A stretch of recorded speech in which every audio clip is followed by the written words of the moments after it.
आज दिनांक 22 सितंबर 2020 की आपकी सामाजिक विज्ञान में इतिहास की जो वर्कशीट है, यह आपकी वर्कशीट नंबर 34 है। यह वर्कशीट भी आपके इतिहास विषय के अध्याय यूरोप में राष्ट्रवाद के उदय से संबंधित आपकी चौथी वर्कशीट है। इसमें सबसे पहले आपको अपना नाम और अपने कक्षाध्यापक का नाम लिखना है। ठीक है। अब जैसा कि अभी तक हमने पढ़ा और देखा कि सबसे पहले राष्ट्रवाद का जो विकास हुआ था वो कहाँ हुआ था? यूरोप में हुआ था। और राष्ट्रवाद का जो अर्थ है वो हम देश के प्रति लगाव, देश से जुड़ाव, देश के प्रति एक होने का भाव या फिर देश के प्रति प्रेम आदि, क्या ये सब जो दशाएं हैं वो हम किसमें राष्ट्रवाद के अंतर्गत देख सकते हैं। यानी कि इन सब चीज़ों से हमें पता लगता है कि हाँ भाई, ये राष्ट्रवाद एक तरीके का हो सकता है। अब अभी तक आज वाली वर्कशीट से पहले की जो 3 वर्कशीट हमारे इस चैप्टर से संबंधित थी, उनमें हमने यूरोप में राष्ट्रवाद के बारे में काफ़ी कुछ पढ़ा और हम यूरोप में राष्ट्रवाद के बारे में काफ़ी कुछ उनसे जान भी चुके हैं। तो आइए अब हम आज वाली वर्कशीट को भी पढ़ लेते हैं। 1848 के बाद यूरोप में राष्ट्रवाद का जनतंत्र और क्रांति से काफ़ी अलगाव होने लगा। अब यूरोप में राष्ट्रवाद की क्रांति की शुरुआत हम फ्रांस की क्रांति से देख सकते हैं, जब वहाँ के लोगों में यह भाव आया कि हम सब एक हैं, हमारा झंडा एक है, हमारी भाषा एक है, और वहाँ पर जो कानून था वो भी एक जैसा लागू किया गया था। तो वहीं से राष्ट्रवाद की क्रांति क्या है, पूरे यूरोप में फैल जाती है। लेकिन 1848 के बाद राष्ट्रवाद में कुछ बदलाव आने लगे। अब राज्य की सत्ता और सीमाओं को बढ़ाने के लिए रूढ़िवादियों ने राष्ट्रवादी भावनाओं का इस्तेमाल करना शुरू कर दिया। उन्होंने राष्ट्रवाद को उग्र राष्ट्रवाद में क्या है, परिवर्तित कर दिया। 1848 में मध्यवर्गीय जर्मन लोगों ने जर्मन महासंघ के विभिन्न इलाकों को जोड़कर एक राष्ट्र राज्य बनाने का प्रयास किया। इन मध्यवर्गीय लोगों ने, जिन्हें उदारवादी भी कहा जा सकता है, इन्होंने मिलकर एक संसद का गठन किया और कोशिश की कि जर्मनी का एकीकरण हो जाए। इससे इसे क्या है, उदारवादियों की क्रांति भी कहा जाता है। लेकिन यह जो है असफल रहा, क्योंकि इसे राजशाही और फौज की ताकतों ने मिलकर दबा दिया, क्योंकि उस समय रूढ़िवादी नहीं चाहते थे कि किसी भी प्रकार से राष्ट्रवाद का उदय हो। लेकिन फिर भी यह आंदोलन आगे प्रशा के नेतृत्व में क्या है, जारी रहता है। प्रशा जर्मनी का ही एक भाग था, चूंकि उस समय जर्मनी 536 छोटे छोटे टुकड़ों में बटा हुआ था, और उन 536 छोटे छोटे भागों में सबसे बड़ा और शक्तिशाली भाग जो था वो कौन सा था, वो प्रशा ही था। इस प्रशा को हम पर्शिया के नाम से भी जानते हैं। अब हम आगे इस वर्कशीट में जानेंगे कि आखिरकार जर्मनी का एकीकरण हुआ कैसे। ठीक है, उसकी जो प्रक्रिया थी या फिर क्या क्या चीज़ें, उसकी जो विशेषताएं थी वो क्या क्या थी, इसके बारे में हम जानेंगे। जर्मनी का एकीकरण काफ़ी लंबी और जटिल प्रक्रिया थी। इसका एकीकरण प्रशा के नेतृत्व में हुआ था, जैसा कि हमने अभी जाना कि प्रशा जर्मनी का ही एक बड़ा और शक्तिशाली भाग था। प्रशा के प्रमुख मंत्री, जैसे वर्तमान में हम किसी राज्य के मुख्यमंत्री को मान सकते हैं, जिनका नाम ऑटो वन बिस्मार्क था, उन्होंने इस एकीकरण में काफ़ी महत्वपूर्ण भूमिका निभाई थी। उन्होंने इसके लिए लौह एवं रक्त की नीति का प्रयोग किया था। यानी कि उस समय जैसा कि जर्मनी के काफ़ी सारे छोटे छोटे जो भाग थे, तो उन्होंने उन्हें आपस में लड़वाकर जर्मनी के एकीकरण को सफल बनाने में भी क्या है, परहेज नहीं किया था। यानी कि उन्होंने जर्मनी को एक करने के लिए उन छोटे छोटे भागों को भी क्या आपस में लड़वा दिया था। 7 वर्ष के दौरान, यानी कि 1864 से 1871 के बीच 3 युद्ध लड़े गए, जिसमें ऑस्ट्रिया, डेनमार्क और फ्रांस को प्रशा ने हरा दिया, क्योंकि ये तीनों उस समय जर्मनी के एकीकरण में काफ़ी बड़ी बाधाएं थी। इसके बाद 1871 में फाइनली जर्मनी के क्या है, एकीकरण हो जाता है, और केसर विलियम प्रथम, जो कि प्रशा के सम्राट थे, उनको जर्मनी का सम्राट क्या है, घोषित कर दिया जाता है। अब जर्मनी के एकीकरण से एक और बदलाव आया कि अब जर्मनी एक मुख्य और शक्तिशाली राज्य बन चुका था।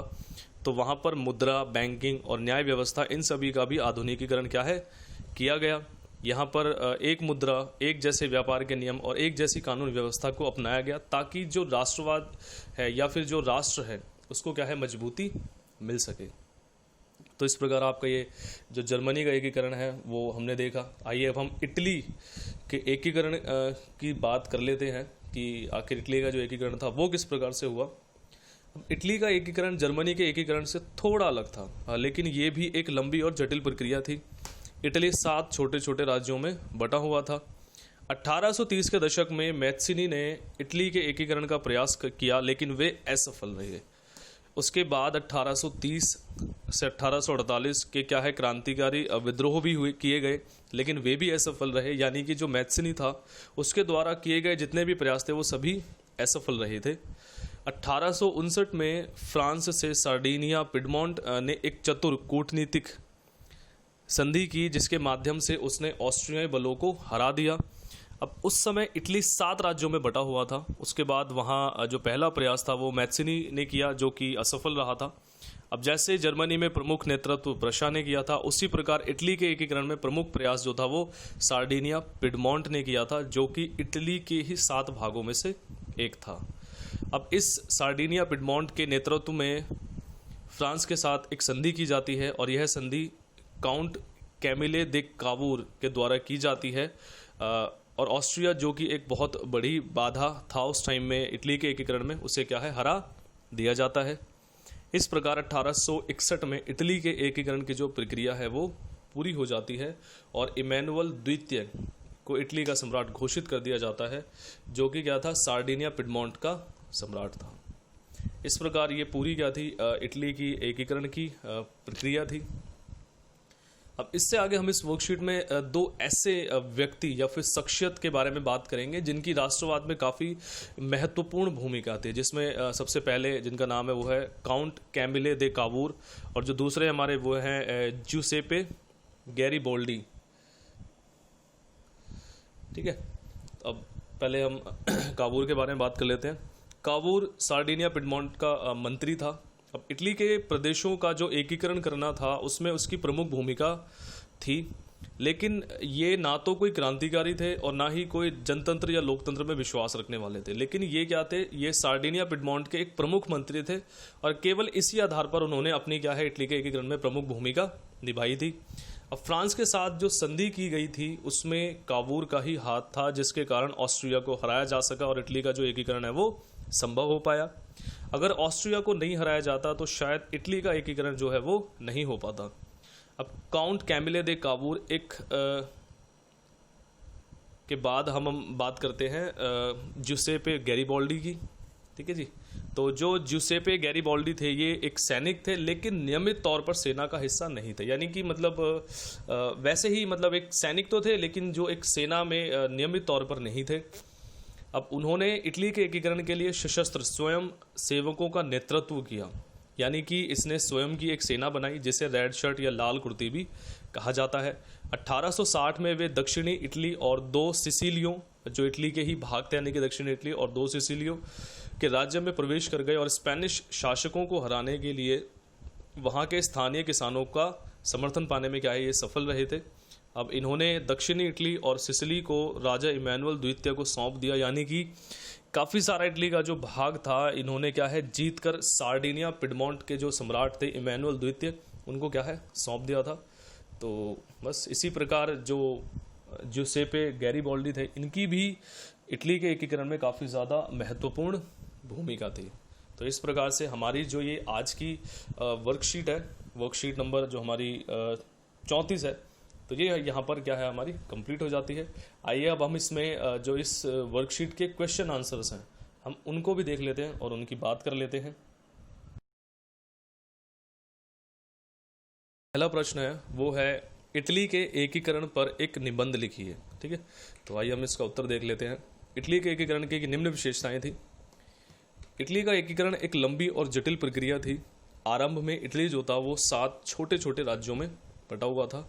इटली के एकीकरण का पहला प्रयास मैत्सिनी ने किया था, लेकिन वह क्या है असफल रहा था। इटली के एकीकरण में पिडमोंट सार्डिनिया के प्रमुख मंत्री कावूर और गैरिबोल्डी की क्या है अहम भूमिका थी। पिडमोंट सार्डिनिया जो कि हमने देखा कि ये एक जो इटली छोटे छोटे 7 राज्यों में बटा हुआ था, तो जो पिडमोंट सार्डिनिया था वो भी उन छोटे राज्यों में से क्या है एक था। और वहाँ के एक जो प्रमुख मंत्री थे क्या नाम था उनका, काउंट कैमिले दे कावूर, और जो जुसेपे गैरिबोल्डी, उनकी क्या है अहम भूमिका थी। 1861 में इटली का क्या है एकीकरण जो है वो पूरा हो गया था और इमैनुअल द्वितीय को क्या है वहाँ का सम्राट घोषित कर दिया गया था, जो कि क्या थे सार्डिनिया पिडमोंट के सम्राट थे। ठीक है जी, तो अब आइए हम इसके दूसरे प्रश्न को देख लेते हैं। एकीकृत जर्मनी का राजा कौन बना था? यानी कि जब जर्मनी का एकीकरण पूरा हो गया था तो उसके बाद वहाँ का सम्राट किसको घोषित किया गया था? तो उनका नाम था केसर विलियम प्रथम को। ठीक है जी, जो पहले कहाँ के प्रशा के सम्राट थे। प्रश्न 3, जर्मनी के एकीकरण की विशेषताओं का वर्णन कीजिए। ठीक है, जर्मनी के एकीकरण की जो हमारी विशेषताएं वो इस प्रकार है। पहली जो विशेषता है, जर्मनी का एकीकरण भी क्या है, एक यानी कि जैसा कि हमने इटली के एकीकरण में देखा था कि जर्मनी का एकीकरण भी एक काफ़ी लंबी और जटिल प्रक्रिया थी। जर्मनी के एकीकरण का पहला प्रयास 1848 में किया गया था, जो कि असफल रहा था। जर्मनी का एकीकरण प्रशा के मुख्यमंत्री या जो प्रमुख मंत्री थे ऑटो वन बिस्मार्क के नेतृत्व में पूरा हुआ था। इसके लिए प्रशा ने 7 वर्ष के दौरान 3 युद्ध लड़े थे। ठीक है, और 3 युद्ध किस किस के साथ हुए थे? वो ऑस्ट्रिया, डेनमार्क और फ्रांस के साथ हुए थे। और 1831 में जब जर्मनी का एकीकरण पूरा हो गया तो केसर विलियम प्रथम, जो कि पहले कहाँ के प्रशा के सम्राट थे, तो उन्हीं को क्या है, जर्मनी का जो है सम्राट घोषित कर दिया गया था। प्रश्न 4, आपको ऐसा क्यों लगता है कि 1848 के बाद यूरोप में राष्ट्रवाद, लोकतंत्र और राष्ट्रवाद से अपने जुड़ाव से दूर होता चला गया था? ठीक है जी, यानी कि जो क्वेश्चन है आपका कि 1848 के बाद यूरोप में जो राष्ट्रवाद था वो लोकतंत्र और राष्ट्रवाद से अपने जो उनका राष्ट्रवाद का जो जुड़ाव था उससे दूर क्यों होता चला गया, मतलब आपको ऐसा क्यों लगता है कि वो दूर होता चला गया था? इसका उत्तर देख लेते हैं। यह बात सही है कि 1848 के बाद यूरोप में राष्ट्रवाद, लोकतंत्र एवं राष्ट्रवाद की ओर अपने जुड़ाव से दूर होता चला गया। अब राष्ट्रवाद का स्थान उग्र राष्ट्रवाद ने ले लिया था। उपनिवेशवाद और युद्ध को राष्ट्रवाद का ही एक भाग मान लिया गया और राष्ट्र को मजबूत करने के लिए लोकतंत्र की बजाय तानाशाही पर जोर दिया जाने लगा। तो इस प्रकार से आपकी जो आज की वर्कशीट थी आपके सामाजिक विज्ञान के इतिहास विषय से संबंधित वर्कशीट 34, तो ये आपकी यहाँ पर खत्म होती है।